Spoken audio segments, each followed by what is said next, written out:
if I develop suppliers in Mexico, not only they, the owners of the companies, would do well, but they can hire people, right? And it's all Yeah. this changing the ecosystem. If you have good salaries, you get to change, the schools for your kid. You get to send your kids to college, so then your kids maybe don't have to enlist with cartels. And it's a big snowball that in my head I could change by developing suppliers and helping them compete for big contracts with global corporations. Thanks for tuning in to this episode of I Have Something to Say, where subject matter experts are unafraid and unapologetic about sharing their perspectives regarding issues that impact our lives. They speak up because basically they give a shit. So if you're tired of canned answers and want to finally hear real people cut through the BS and talk about real issues, this is the podcast for you. I'm your host, Sami Heyman Marrero from URBANDER, and behind our mixer is our producer, Chris Majoka from UdoU. Welcome, everyone, to this episode of I Have Something to Say. I'm very, very excited because we have with us the co-founder and co-president of BlueWave Supplier Development Program, and her name is Alma Del Toro. Welcome, Alma. How are you? Hi, Sammy. I'm equally excited. It's so good to see you again. I'm good. And thank you so much for the invitation. It's a pleasure to be here. It's so great because, you're going to talk more about your background, but you have over 20 years of experience in international energy sector. You worked 17 years with BP at the global level in leadership positions. You were awarded in 2022 with the Distinguished Negotiator recognition by the Association of International Energy Negotiators. You are an advocate for the small business community. And I'm just delighted because I just graduated from the BlueWave program, Supplier Development Program, with the highest badge. With the highest badge, which is platinum. And so, having gone through this experience, I just wanted to invite you and thank you for making time, because I know that you're up to your eyeballs with all that's going on in your life and with your business and supporting, right? Businesses and the recent summit that we just went to in New Mexico. And so, thank you. I just wanted to ask you a little bit about your background and how you landed in the energy sector, which, by the way, I'm assuming, but you'll confirm, is very male dominant. It is, but it's changing. It's changing. Okay. And yeah. But you tell me, where do you want me to start? I can start my background and try to summarize it in 5 minutes. So I am one of four Mexican American. And I'll give you way back when we started. So my parents came to the United States with no education when they were literally in their teens to work. My mom worked on these tomato fields in California, and my dad in many farms, and ended up in construction. And then they got married, and they were living in Chicago, La Villita, which is the Mexican neighborhood. And when they had the four of us, they figured out that, with my dad's construction salary, it would have been impossible to send us, to a good school. And they were very much, this is the part that I think we've been gifted and privileged in my family. My parents, although they didn't have an education, they have big dreams for us. And for them, there was not an option, right? They were going to do whatever it took for them to send us to good schools. So they decided that we would go back with my mom to Mexico and be raised over there. And my dad stayed in Chicago, and we saw my dad for 20 years, only twice a year. He will come in Christmas for a month or two, and then we will come visit him in summer. And basically, we live in two worlds. I was 6 years when we moved back. My older brother was 8, my sister 4, and the youngest one was only 40 days. Once I graduated from law school in Mexico, I wanted to pursue my master's degree. So I moved back to Chicago. And in that journey, I was the advocacy. Well, I had many jobs, not office ones, like I was, cleaning homes, babysitting, everything, because although I had a law degree, it didn't have any validity in the United Mhm. States. So I knew I had to Mhm. pursue my master's to kind of get up to par to my education. Yeah. And so I worked really hard for that. And how I ended up in the energy sector is my journey back home. When I came back to Chicago, I ended up working at the National, what was the name? National Center for Latinos with Disabilities. It was right there in La Mhm. Villita in Chicago. And it was basically to advocate for kids with disabilities. And we Mhm. lobby all the way to Springfield, Washington, D.C. And I honestly was enjoying very much being a lobbyist, more on the civil rights, activist. And part of our job, right, was to inspire our kids to go further, like not only in high school, Latino population, but, Mhm. graduate from college degrees and be inspired.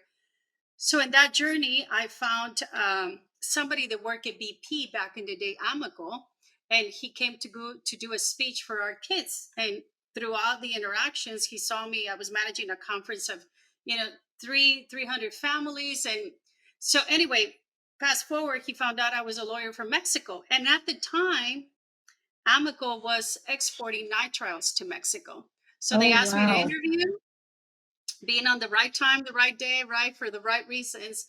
I came to interview with Amoco in 1999, and I was hired by BP in August of the Wow. same year, right after the merger. So that's how I ended up in the energy sector. Not quite the traditional path. I came from a civil Yeah. rights and ended up in the energy sector.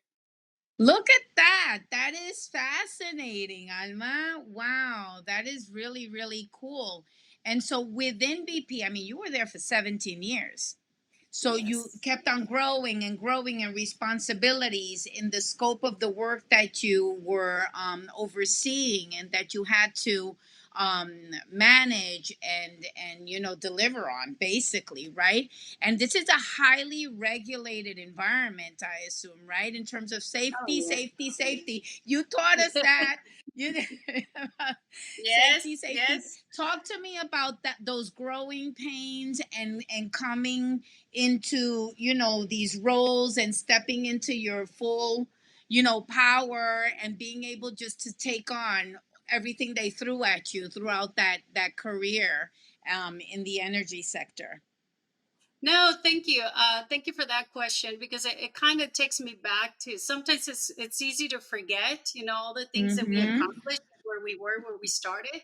So, question Yeah. like this makes you reflect, right? Because it takes you right back.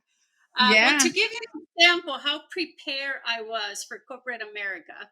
Um, when I knew I had the interview, I told my mom, "Listen, I have no idea what people wear, in those places." So I think I even said this story, told you the story, guys, in Santa Fe. So I told my mom, let's go and sit in the parking lot and see how people, what do they dress? Because that's how I Mm-hmm. need to show up on Monday for the interview.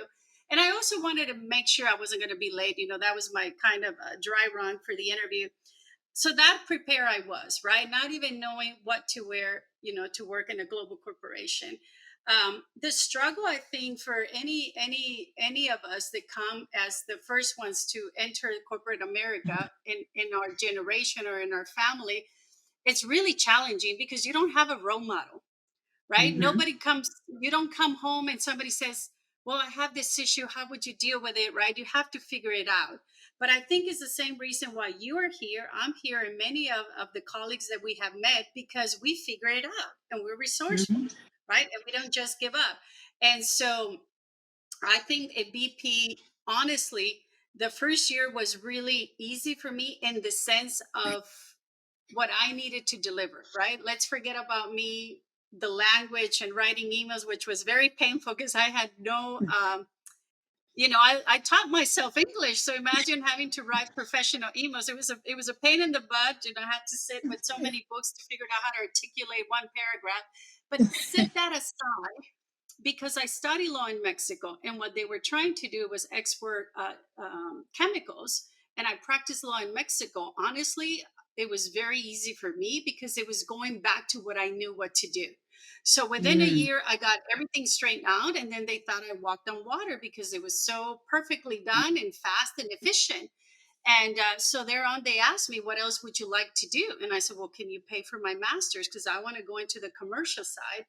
Mm. And BP agreed to pay my master's, and then everything just started falling into place. BP bought Castro lubricants, and they didn't have any in the team that understood the compliance, the anything that had to do with ethics and compliance, just in the way BP operated for all of Latin Hmm. America would have been very new to them. So they deployed me to integrate and help with all the countries in Latin America to kind of indoctrinate them into the BP way of doing things. And that was a Hmm. wonderful opportunity because I got to travel to every single Latin America country and gave me Wow. great exposure. And again, I was thrown into what I knew what to do, which is, speak the language and work with people from Latin America. So it was another very natural, easy job for me to do, and I excel. So from there, BP put me in a fast track leadership training. And what they do is basically they assess all your capabilities, not at your level, but 3, 4 levels above, because that's the Hmm. potential that they're seeing in you. And then Yeah. they map all the things that you need to do. It's actually very nicely done in the sense that, it hits you because they also highlight your gaps and the things that you need Yeah. to improve. So sometimes those are hard to take. But at the other hand, they put all these mentors around you and they map your career in a way that you need to go and find those jobs in BP that is going to help you close the gaps. So I think for me was a huge endorsement and vote of confidence that BP was assessing me early on for 3 and 4 levels above the job I had, Right. because that just gave me the confidence that, well, they must see something special. Yeah. And so from there I moved to New Jersey, and I was integrating again Castro, and then I moved into commercial roles. I finished my master's, and then every job BP was giving me, right, I was exceeding expectations, and so that just gives you, more opportunities in a global corporation when you prove that you can do many different things, even out of your remit per se, which Yeah. was law for me, and I was doing Yeah. commercial roles. That just opens the gate for many, many, many other things. Then it becomes more like, what do I want to do in BP? When I grew up Right. in BP, and then you start mapping your career. And at that time, I had built an orphanage with my friends in Ethiopia, and I was single. And my focus was, how do I get to Africa with BP? Mm. And in that Mm. journey was, well, if you want to go to Africa, Angola is the only one that has operations, for upstream. So you must come to Houston. And when I came to Houston to learn upstream, things even opened up more. And that's when I really started growing as a leader, because I was the head of finance for Gulf of Mexico, overseeing $4 billion of operations. And then I became the head of finance for group technology, managing global teams. And then my last role in BP before I retire, senior business development advisor. And that's where you manage joint ventures with other major oil corporations. And the exposure and what you learn and the level of people that you work with is just mind blowing, right? Everybody's incredibly talented and capable, and that's the best way to learn and grow when you are surrounded with that kind of people every day. And so Yeah. I've been very fortunate, very, very fortunate. Yeah. And so first and foremost, bravo, bravo, bravo. And now, you're retired, but you're still so young, you know, I and now didn't you want, retire. I left because I wanted to do well, more. but you know what I'm More saying. my way. I know from the energy, right? So you're not in corporate Yeah. America anymore, is where I'm getting at. And so you Yes.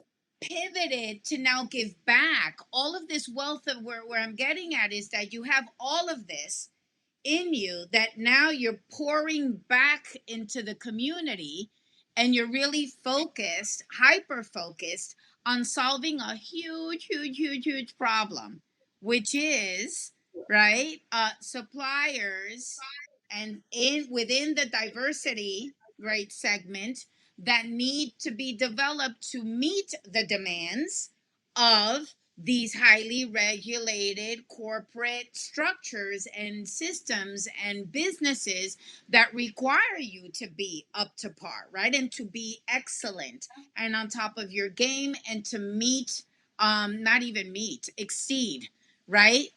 Their expectations. And so how did this all come about? How did you say, okay, aquí vamos, now it's time for us to start this business? I know you have a partner. Please talk to us about Eduardo, and how this all come about in terms of developing the BlueWave platform. The reason why I went back to my upbringing and the fact that my dad stayed in Chicago and we went back to Mexico, because it was always a Mhm. sore spot, right? That families, we're not the only one. There's thousands of families that make those kinds of sacrifices, right? But in Mhm. that journey of separation, there's a lot of sacrifices and a lot of painful stories that happen when families become apart. And so throughout my career in BP, developing, not, I wouldn't say developing, maybe I didn't understand the concept that way, but giving back and doing something for others, opening doors was always very present, has always been present in my life. It's part of, just part of seeing my family struggle so much and everybody around us.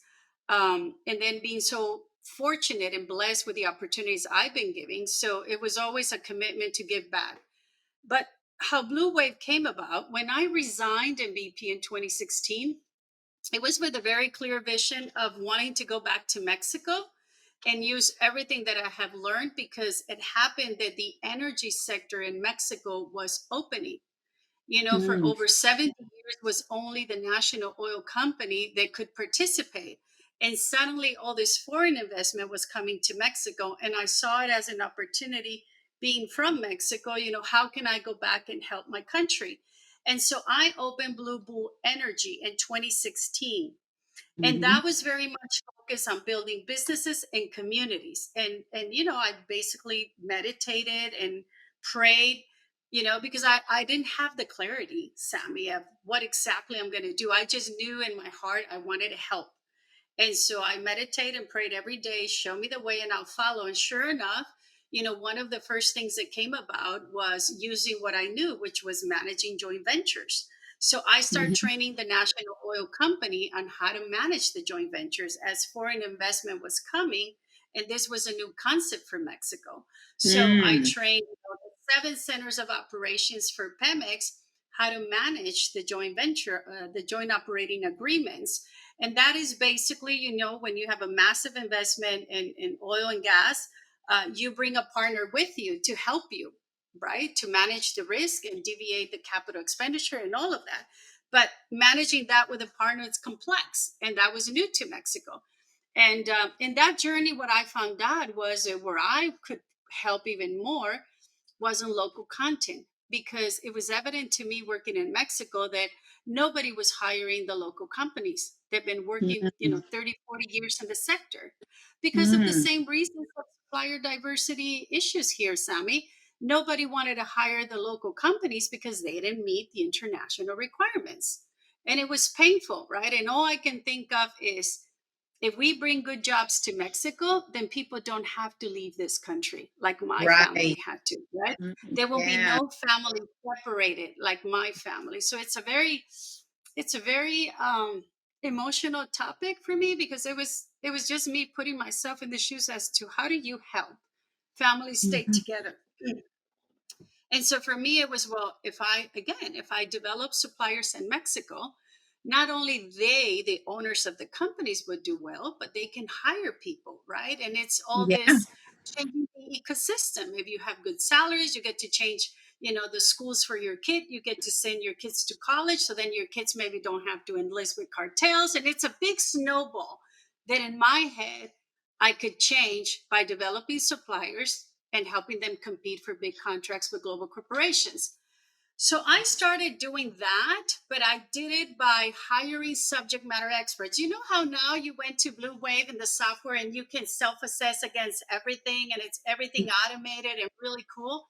Well, Yeah. back in the day when I started doing that, it was somebody auditing you, right? You had an HSSC person Mhm. auditing you. You had somebody from financials. And imagine the time that took to audit you and how expensive it was to pay all those consultants. So I knew that wasn't the answer, right? Because only a few companies can do that.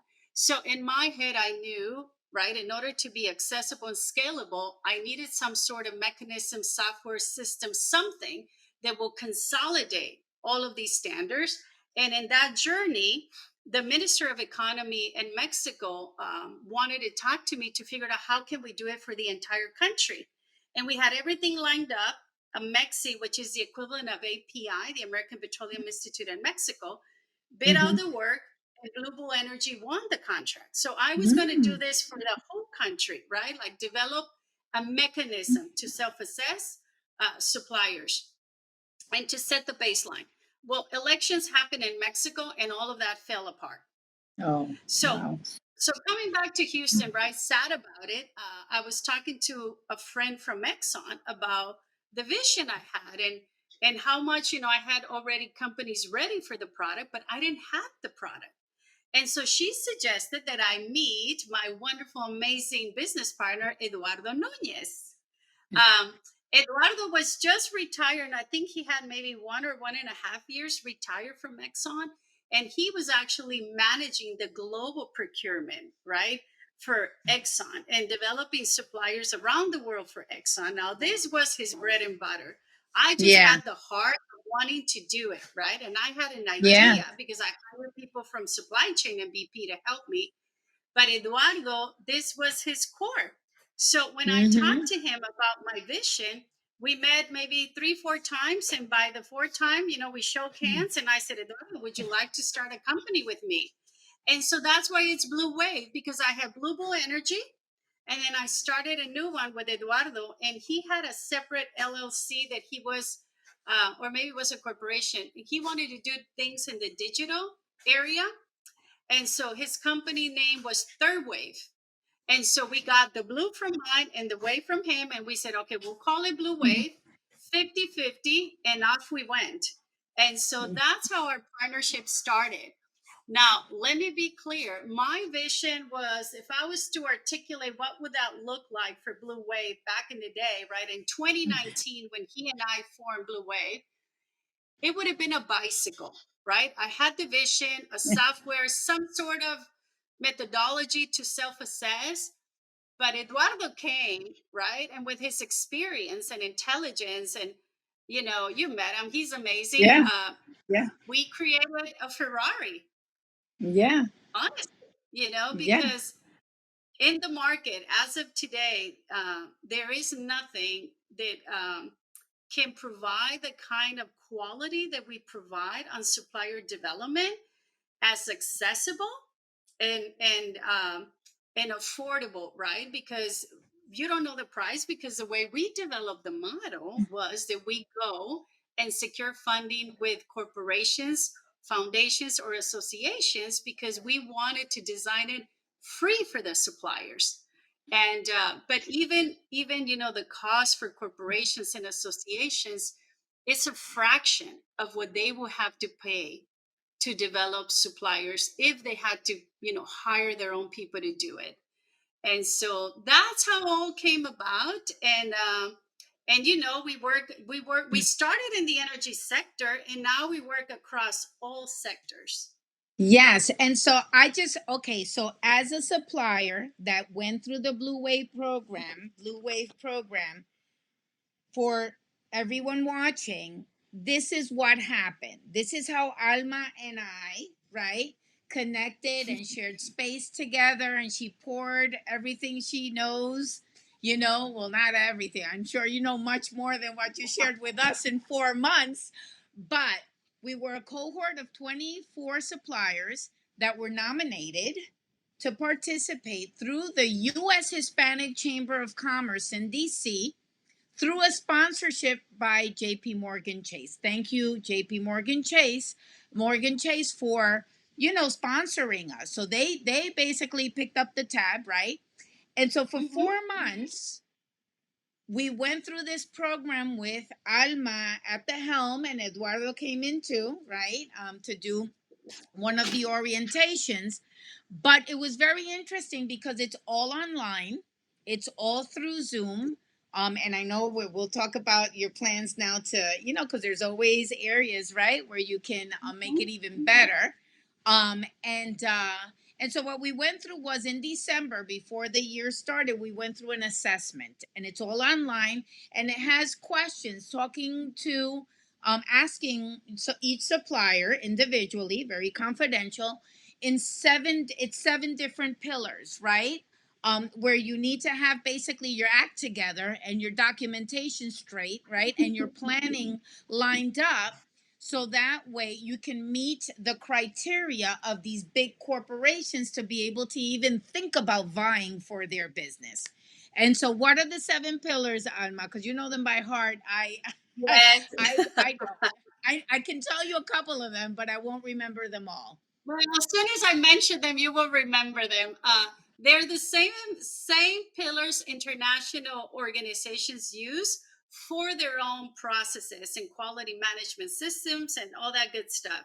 So it's HSSC, cybersecurity, quality, corporate policies, which is basically your ethics and compliance, and is the conglomerate, of everything about the compass, about what's right, what's not, anti-corruption, transparency, discrimination, and so on. Technical capabilities, ESG, and financials. Yes. And so it's very thorough.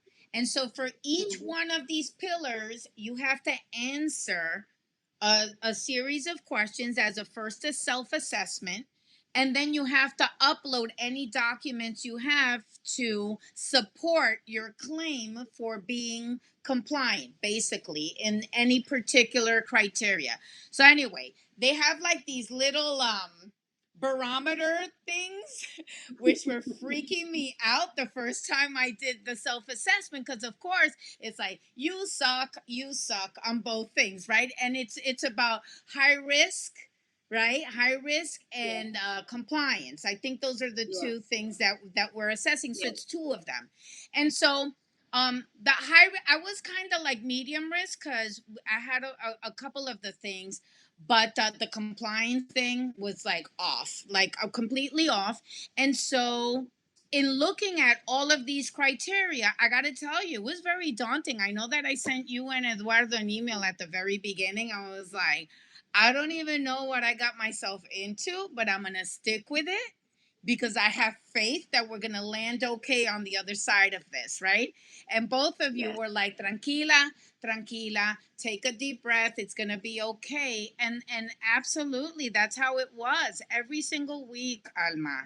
And I got to say thank you, on my behalf and on everybody. I don't want to start crying, right? But on my behalf and all of the other people in our cohort, which we've become family too, right after 4 months. Yes, You know, yes, the it's sense of amazing. community.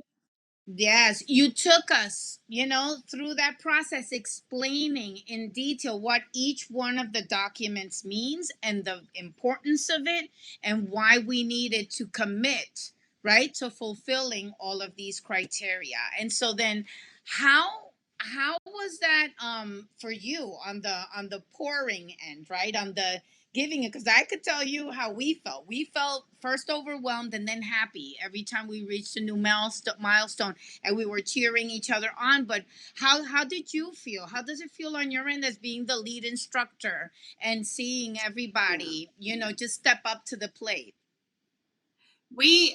So this goes, I'm speaking on behalf of Eduardo as well. We take so much pride in our groups, right? And the reason why you saw him in one, right, or two with us is because he's leading a separate one. And so each of us lead one, but then we try to appear in each other's classes because we want everybody to get to know us. But we both take so much pride and walking you guys through and actually doing what you explain. It is overwhelming, right? And we explain it is going to be overwhelming, but don't worry because we are going to help you along the way. And so that's why we break it in the way we do it, and we pace it in that way. The rewarding for me personally, it is always to see, for example, you at the beginning were like, oh my God. And then as you come getting closer, you're like, oh my God, this is so great. I'm so glad I'm doing it. I didn't realize I needed this, but now I know. And then, we were getting calls, for example, from one of your colleagues that it was getting interviewed to sign a contract, a big contract. And the Yeah. reason why she was confident is because all the things that she was being asked were all the things that we were teaching her what to put in place. Hmm. And we know this, right? Because we come from global corporate. We know that this is what they need because this is the only way you're going to be able to have your standard operating procedures and replicate the success as you've scaled up. You may be doing all of these things, but if you don't have it properly organized and documented, how are you going to scale? How are you going to transfer this knowledge to the people you hire, right? You have to Hmm. have it. But personally, especially with this class, that and we talked about it with Eduardo, like we have onboarded over 500 suppliers. So you do the math, divided in 25, that's how many classes between the both of us have onboarded in Mexico and the United States. But this was the very first class that we reached 100%. What it means in terms of you guys showing up to every workshop. And maybe there was one or two suppliers that couldn't meet, for whatever reason, but they were emailing me right away, send me the video, right? So I knew they took the class. All of you did the self-assessments. And this class finished, I want to say, with 80% platinum level. I mean, it Hmm. was amazing. But the beautiful thing, I wouldn't say there was a competition. I would say it was more a motivation because the Yeah. first time I showed a report and I show a few platinums graduating, and most of them were graduate, silver, gold. When they saw that somebody was platinum in the list, they got their act together. Within a week, they went back and redid assessments and uploaded documents. They were like, please, please wait for me. I want to be platinum. But it wasn't it was inspiring, right? I think Yeah. you all did that. And the bond, and I don't know whose idea was to create the WhatsApp chat, but that was amazing, right? Because that became Yes. our daily communication, up Yes. until now, right? Like sharing who you guys know and who you met. And then the moment when I suggested in Santa Fe, hey guys, share each other's contacts because you're not all going to be able to talk to the same people. I mean, you Yes. saw how generous everybody was. I mean, Yes. this class was truly special. Yes, we were all collaborating. I think we all leaned in on each other and were very supportive of each other in trying to perhaps share information or insights if we had a certain experience. And then I would, everyone was just very forthcoming and generous, right? With Yes. information. I know that a couple of the construction companies, for example, got together to do the wording right in the documentary in the Yes. documentation, I'm sorry, together because they had similar, not quite exactly the same, but similar scopes of work and their capabilities and stuff. So it was great. And then we went to Santa Fe, New Mexico for the US Yes. Hispanic Chamber of Commerce Energy Summit, and that was epic. So it was the graduation and I of the entire cohort, 24 of us. It was 100% completion, right? Yay! Of the first cohort through the Hispanic Yeah, it was Chamber. amazing. Yeah, it was great. And I want to thank you for giving me a pass because the graduation was at the same time as the business matchmaking. And I had 6 meetings lined up That was awesome. with, But that's what we want. I mean, that's you yes, walking. We're still showcasing your company, and we told all of you guys, don't worry. This is for you to go and talk to the corporation. So I'm glad you missed it because that means you were busy talking to them. and it was great. Everybody, I mean, I met with Shell. I met with the people from Chevron, with the Department of Energy, the American Heart Association. I saw the lady from ConocoPhillips. I have to follow up with her. I mean, it's just everybody was so warm, and they got it right. My pitch was on point, and I literally have like 7 to 8 really solid leads from just that one trip, and I'm tickled pink. I'm thankful. I'm excited. I actually just submitted a proposal on Friday, for the first one. And So that's the yeah, success. That's the success for us, Sammy and yeah, BlueWave. You guys finishing the program, graduating, yay! But what really, really, really gets me is when I hear this, right? yeah, That because we went through the program, we were able to bridge with the United States Hispanic Chamber, with any partner that we work, and that we were able to launch you.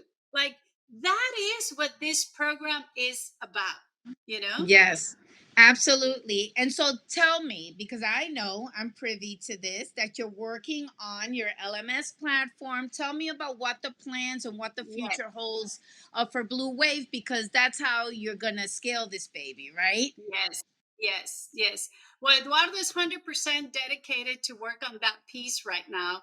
How blessed, if I was to ask for a perfect business partner, I don't think I would have write it down as exactly as Eduardo, right? Because all I knew is that he was the head of procurement for Exxon, and then as I got to know him, he also has an engineering on systems degree, and I'm like, oh my god, it's perfect. So the LMS. So LMS is basically offering all the training that you went through on demand, and this was always plan of it was always part of our strategy, because there's no way that we will be able to scale right the way we're doing it now, even though we can run simultaneous classes at the same time, but not at the scale we want to work. So for example, we're about to enter Suriname, we're about to sign a contract with the city of Houston. We are growing so much that it would have been impossible. And so what we want is for you guys to have the consistency of the Mhm. quality of the workshops. And so we don't want to rely on 10 different coaches and bring them on board and give the training, because again, we wanted all of you to get the same quality of it consistent. So the only way to do that is record professionally the training, put it on a Mhm. platform. You can now do HSSC on this certain week, but now instead of you sitting down with me or Eduardo for 3 hours on a given day that we set, now you can do it, from Monday to Friday. And if you have 10 minutes now, you do 10 minutes now. And if you have 30 minutes later on, so it's at your pace, as long as you finish it within the frame. So now we Yeah. can have people access BlueWave at their time, right, on demand. And then we can onboard many, many, many more suppliers worldwide. Now, you won't lose the personal touch, because after we were still on board on classes of 25, but at the end of each pillar, you will have a chance to have live interaction with one coach. So you wouldn't lose this, right? But you just don't have to sit down to do the training 3 hours. So that's really exciting, because now, again, Yeah. we see this as the trampoline for us to be able to work with scalability. Yeah, and also the impact, right? So then you're also accelerating and amplifying the impact because you can help so many more suppliers We can too. onboard 1,000 or 2,000 in a Yeah, year versus two or yeah, 300 a year. exactly. I think that's fantastic. And so I'm excited because number one, I'm going to join the U.S. Hispanic Chamber of Commerce in D.C. I actually They're filled in the awesome. They're application. awesome. I Yeah, love them. so I'm very much looking forward to that. And I'm looking forward to the conference in um, Orlando that's Orlando. happening now in September, right? And you're coming to Yes, that too, right? yes. I am definitely going. And the rumor is that we may start another class here in the next couple of weeks, because we Uh-huh. want them to graduate in Orlando. So Yeah. yeah, you're gonna meet the new wave, but the Yeah. pioneers and the pilot will always be you guys. And I was just so fortunate to lead you. Yes, that's wonderful. Listen, this was such a fantastic experience.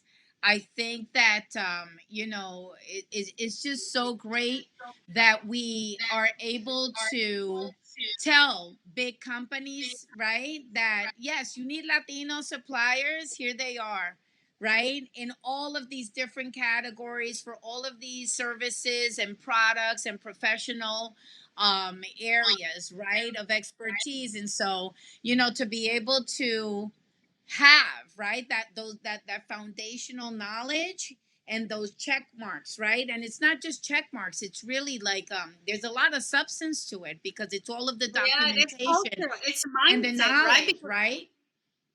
yeah, Yes, absolutely. That gives it's all of these tools. And that's why I don't call it a program. I think it's more of like a platform, right? And especially now that you're gonna have it on demand, I think it's gonna really serve not only a lot of suppliers, but a lot of companies that are looking to diversify their talent pool by way of diverse vendors, right? And Yeah. Latino vendors at that. Hmm. No, and it's great. It's a win-win because Yes. we provide, minority businesses a game changer, right? A contract with one of these global corporations could be a game changer for their company, but Hmm. you are also a game changer for that global corporation because we just approach things in a different way and we bring not only, diversity in the supply, but also in the way we approach and solve problems. And so Yeah. everybody wins, right?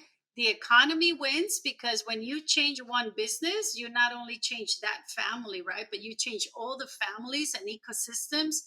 And that's what we want, right? This is how equity happens. You give people the participation to access well paid jobs, big contracts, and all that, right? It multiplies the data, especially with Latin donors. You're going to go to New York, you're going to hear this. But $1 spent in the community with a local supplier is times x6 and how much impact it has in that community. So it's a big deal. Yes, fantastic. Listen, thank you so much, Alma. I can't thank you enough for carving out time, to have this conversation. I think it was important to have it at the tail end, right, of this Yeah. experience. And that it's so recent because this was just what a couple of weeks ago that we, Yeah. graduated from the program, and so I think it's timely and it's important, so we make people aware, right, that this program does exist, and that suppliers like And if me you're do exist interested, too. yeah, if you're interested, Exactly. reach out Yeah. to us. Yes, absolutely, and I'll make sure to tag you so that way everybody knows how to get in touch with you. Thank you so much, Alma. Thank you, Sami. It was a real pleasure to be here. Thank you so much. Likewise. Bye bye. Un Bye. abrazo. Bye. Thanks for tuning in to this episode of I Have Something to Say, where subject matter experts are unafraid and unapologetic about sharing their perspectives regarding issues that impact our lives. They speak up because basically they give a shit. So if you're tired of canned answers and want to finally hear real people cut through the BS and talk about real issues, this is the podcast for you. I'm your host, Sami Jimen Marrero from URBANDER, and behind our mixer is our producer, Chris Majoka from UdoU.